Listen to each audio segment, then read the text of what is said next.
Donc là, je vais devoir débrief ça, là. Waouh, qu'est-ce qui est devenu mon Real Madrid, les mecs? Qu'est-ce qui est devenu cette équipe? Tu trouves le moyen de mettre le feu dans ton propre jardin dans les 10 dernières minutes. Tu mènes 2 buts à 0, t'es tranquille.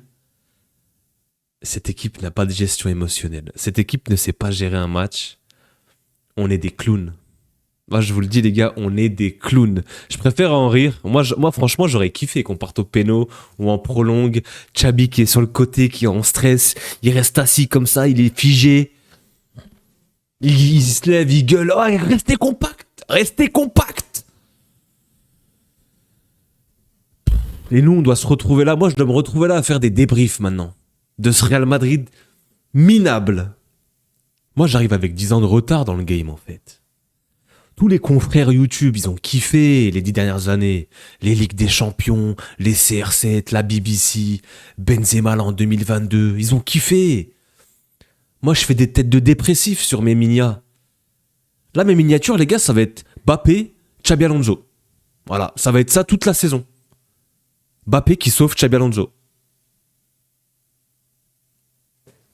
Et moi, je me tape que des matchs. Qu'est-ce qui est devenu ce Real Madrid, les gars?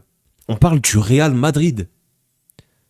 T'es pas capable de gérer un match contre une Détroit qui est relégable. T'as mis tout le monde sur le terrain. T'as mis 3 numéros 9. Xabi Alonso, on va parler de la compo. Tu mets 3 numéros 9. Gonzalo, Hendrick, Mbappé. Ok. Tu mets du Mastantuono, tu mets du Arda. Allez, je balance toutes mes armes. Allez-y, les gars, jouez. Je sais même plus s'il coach, en fait. Il fait les feuilles de match. Il n'y a pas de tactique. Allez-y, jouez. On était en 4-2-4, full offensif. En fait, je sais pas. Il y a tout pour être tranquille. Mbappé qui fait 90 minutes. Lui, il court après ses stats. Qu'est-ce que vous voulez que je vous dise? Il court après ses stats. Il a marqué quoi? 2 buts ce soir. Et un CSC. En fait, il y a un penalty, les gars. On ouvre le score encore sur un péno. J'en ai marre. En plus, il n'y a jamais péno. Moi, je vous le dis, il n'y a jamais péno. Le mec, c'est très sévère. Vraiment, c'est très sévère. Il y a une main, mais c'est très sévère. Et c'est toujours pareil, voilà, on ouvre le score, penalty, Mbappé.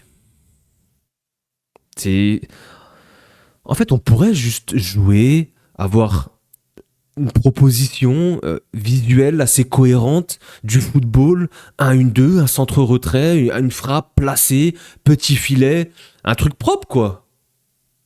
Parce que c'est trop demandé. Un penalty, très généreux, un CSC, sur une belle occasion de Mbappé qui fait une belle action en vrai. Et une frappe de 25 mètres repoussée, le gardien fait une boulette. Et c'est ça mon Real Madrid, les gars, cette saison-là. Et la saison passée. Et je suis arrivé avec 10 ans de retard. Moi, j'ai raté toutes les belles années, les gars. Et je vais devoir me taper des saisons, mais c'est lamentable. Vraiment, les gars, je suis désolé pour les débriefs décousus parce que, en fait, je viens comme je suis, débrief à chaud, et j'étais comme ça, en fait, devant le match, donc du coup, je suis comme ça. Je vais pas m'inventer une vie, être là, posé. Alors, le débrief, nous avons 75% de possession avec 2,45 d'XG, donc une possession assez stérile, mais il est vrai que Tavalera, en fin de match, a plutôt bien réagi sur un coup franc qui a tapé la barre, Lounine qui s'est énervé. Franchement, les gars, tu dois te qualifier tranquille, tu dois mettre 3 buts à 0, tu dois gérer, tu fais rentrer tout le monde, hein, des Bellingham, des Tchouaméni, C'est lunaire. C'est plus possible. Moi, je pense que Xabi Alonso, là, contre Séville, même si on gagne, on part à la trêve. Je pense qu'il va sauter, c'est clair et net. Il faut un remplaçant. En plus, t'as Solari, tous les matchs, t'as Solari et Roberto Carlos, ils sont là dans les tribunes, ils sont comme ça. Ils attendent juste le faux pas pour couper la tête de Xabi, pour le faire sauter. C'est lunaire. Vraiment, la situation du Real Madrid, les gars, ça devait être une soirée tranquille et tu te retrouves à suer dans les dernières minutes. Ils ont des occasions, Loulin doit s'employer. Alors attention, c'était compliqué, les gars, hein, la Copa. Villarreal a sauté, Levante a sauté, Mallorca a sauté. Le Barça, c'était compliqué hier, hein. J'ai pas regardé le match, j'étais pas là, les gars, mais c'était compliqué hier, hein. Et nous, là, c'était compliqué. C'est la Copa, c'est la magie de la Copa. Et ouais, non, franchement, c'est drôle. C'est presque drôle et c'est clownesque, vraiment, les gars. On va essayer de parler un petit peu du match quand même. En vrai, t'entames plutôt bien le match, même si tu ronronnes un peu. J'ai quand même, faut quand même saluer, j'ai aimé les intentions des joueurs qui étaient là. Hendrik, Mastantuono, Arda. Il y avait volonté de faire circuler le ballon quand même, d'accélérer, etc. Et t'arrives à, comme j'ai dit, à ouvrir le score, mais de quelle manière? T'as un penalty imaginaire. Bon, en vrai, c'est mérité par rapport aux occasions et dans l'ensemble, t'as mérité, mais cette fin de match, les gars, j'arrive pas à l'enlever de ma tête parce que tout ce qu'on a fait avant, en fait, s'efface avec cette fin de match où, en fait, tu peux te faire égaliser et partir en prolongue ou en penalty et te faire éliminer. Tu peux être la risée du football espagnol, alors que tu t'appelles le Real Madrid. À la mi-temps, tu mènes 2-0, pas de changement. Mbappé qui fait les 90 minutes parce qu'on a besoin de lui. On fait comment sans Mbappé? Aujourd'hui, sans Mbappé, tu gagnes pas le match. Aujourd'hui, sans Mbappé, t'es pas à 4 points du Barça. Aujourd'hui, sans Mbappé, t'es pas dans le top 8. Alors, comment on va... Moi, j'ai vu plein de choses. Mbappé est arrivé, de par son poids, son influence, il vampirise et il sacralise trop de choses. Du coup, les autres sont éteints. En gros, c'est comme si tu avais une guirlande et tu as une ampoule qui s'illumine très fort et tu as les autres ampoules qui clignotent et qui sont presque éteintes. Pour imaginer. Une petite métaphore. Ou, deuxième cas de figure, qui est pour moi plausible, c'est qu'en fait, il est là, il fait son taf et les autres, en fait, sont éteints. Et quand je regarde encore les erreurs défensives, les mauvaises relances, les ballons perdus, Ceballos qui a encore la gastro, Huysen, lui, il joue avec la main dans le slibard. Carreras, qui a raté beaucoup de relances, qui a perdu pas mal de ballons aussi. J'ai beaucoup aimé le jeune, Jiménez. C'est l'occasion de voir des jeunes, on les a même pas vus, gros. J'ai beaucoup aimé le Jiménez, l'activité à droite, vraiment. Toujours en train de faire des appels, une mobilette sur le côté. En parlant de mobilette, Fran Garcia, je veux plus le voir, moi, sur le terrain. Je ne veux plus le voir, Fran Garcia, sur le terrain. Alors, il y est pour rien ce soir. Enfin, si, quoique, sur le premier but, c'est lui. C'est lui. Sur le premier but, il se fait aspirer. Il revient pas. Franchement, les gars, ça va être des débriefs que comme ça toute la saison. Où je vais m'énerver, où je vais sortir de mes gonds. Ce sera des débriefs à chaud. Vous allez rigoler, vous allez kiffer. Moi, je suis naturel. Mais j'aimerais bien parler un petit peu football, être joyeux, faire des miniatures où je souris. Il fallait venir 10 ans en arrière. J'ai raté le train.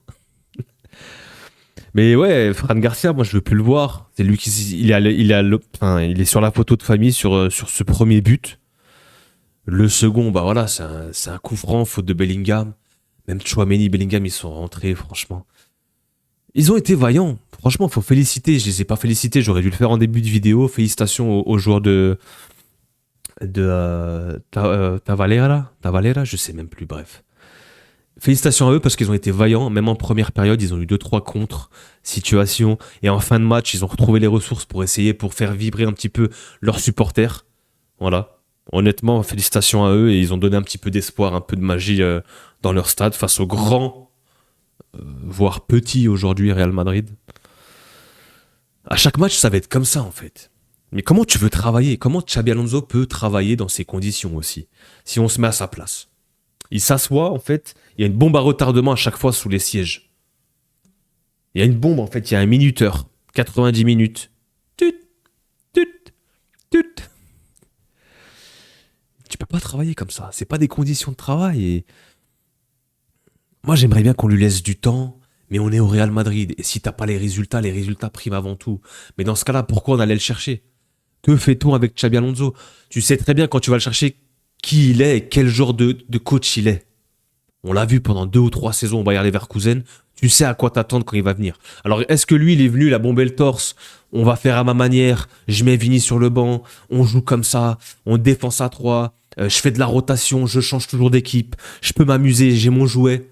Peut-être que lui, il y allait un petit peu d'une manière un petit peu trop ferme et pas assez souple. T'es quand même au Real Madrid. C'est pas un métier comme les autres. C'est pas un club comme les autres. Donc peut-être que là, on l'a vu, il s'est réajusté un peu trop, il s'est même renié, il s'est trahi. Et aujourd'hui, voilà. Aujourd'hui, Mbappé, c'est lui qui décide s'il doit jouer ou pas. Il a des records à aller chercher. Il a sa Coupe du Monde à aller chercher. Il a ses titres individuels à aller chercher. Ça me dérange aussi, parce que même dans le comportement, Mbappé, encore une fois, on le voit, il lève beaucoup les bras et tout. Mais est-ce qu'on peut lui en vouloir quand on regarde l'équipe, quand on regarde les défenseurs, quand on regarde... Moi, j'aurais bien aimé voir Mbappé sous un Modric, Kroos, Ramos, Varane. J'aurais bien aimé le voir dans cette équipe. Admettons. Qu'est-ce que ça aurait donné, en fait? Je suis curieux, vraiment, je serais curieux à vivre, c'est terminé, mais... Je suis pas en train de dire qu'on a un effectif qui est nul, mais... Déjà, il est mal construit. Et je pense qu'il faut un directeur sportif dans ce club, avant tout, parce que Pérez, il a un certain âge, le tonton, il a d'autres choses à régler, voilà, c'est son choix, et je pense qu'il faut qu'il y ait quelqu'un qui s'occupe du sportif. On essaye, on a fait des recrutements plutôt cohérents, avec Carreras, avec Heusen, avec Mastantuono, c'est des profils voilà, qui sont Xabi Alonso compatibles, mais... Je sais pas, il y a un truc qui va pas. C'est comme s'il y avait un nuage gris au-dessus de cette équipe et bah, de temps à autre, il y a des orages, il y a des averses. Par moments, il y a des éclaircies. Et ensuite, il y a des averses, il y a des orages, il fait gris, il fait froid. Ouais, je sais même plus quoi faire, les gars, avec ce Real Madrid. On est là, on essaie de débriefer les matchs, mais le niveau footballistique, encore ce soir, tu peux pas le juger parce que tu joues contre une troisième division et tu te mets en difficulté en fin de match. Mais les choix, les remplacements, mais tu peux faire monter des jeunes. Pitarch, on le voit 5 minutes. Sestero, on le voit 5 minutes. Joao Martinez, le crack. Pourquoi on l'a pas vu ce soir? Il aurait pu être titulaire. Tu mets un Carreras à gauche, tu mets Joao Martinez dans l'axe avec Heusen. Pourquoi pas? Il y a des choix aussi, je suis désolé, Xabi Alonso, je vais te défendre, toujours derrière le coach, moi je serai toujours derrière lui, avant tout, mais à un moment donné, est-ce que t'es l'homme de la situation? On se pose réellement la question. Est-ce que t'es réellement l'homme de la situation? Est-ce que le Real n'est pas trop grand pour toi? Est-ce que le step était pas trop haut? La marche était pas trop haute? Est-ce que tu aurais peut-être dû continuer ou prendre un club intermédiaire? Le Real Madrid, c'est pas un métier comme les autres, c'est pas un métier de coach comme les autres. Il y a de la politique, il y a des statuts, et c'est la gagne. Il y a la legacy derrière, il y a l'héritage, c'est... Pourtant, il connaît la maison, mais... Ouais. On verra contre Séville.